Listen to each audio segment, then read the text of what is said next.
দেখো, দুনিয়াটা হলো একটা বাজার মাত্র। মানুষ যখন বাজারের মধ্যে যখন যায়, তার একটা মাকসাদ থাকে।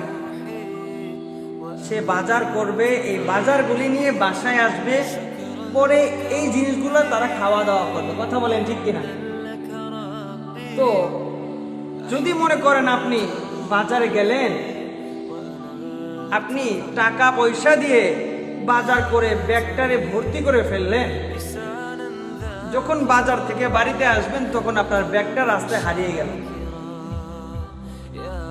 তো আপনার অবস্থা কি হবে?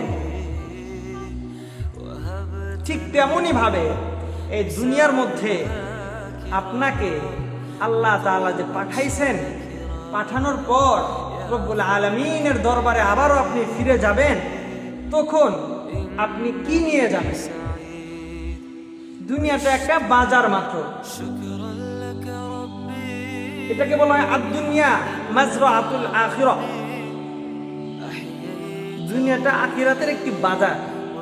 তো আল্লাহ তাআলার কাছে যখন যাইবেন আপনি, তখন যদি ওই রাস্তায় হারানোর ব্যাগটার মতো যদি আপনার অবস্থা হয়ে যায়, যে তামাম জিন্দগিটা আপনি গুনাহের মধ্যে কাটিয়ে শেষ করে দিলেন, আল্লাহ তাআলা যখন আপনাকে ডাক দিবে, তখন যদি আপনি আল্লাহ তাআলার কাছে আখিরাতের বাজার ছাড়া কোনো নেক আমল, কোনো সওয়াব ছাড়া রব্বুল আলামিনের কাছে চলে যান, তাহলে আপনার অবস্থাটা কি হবে? একটাবার কি চিন্তা করে দেখেছেন যে আপনার স্থানটা কি হবে?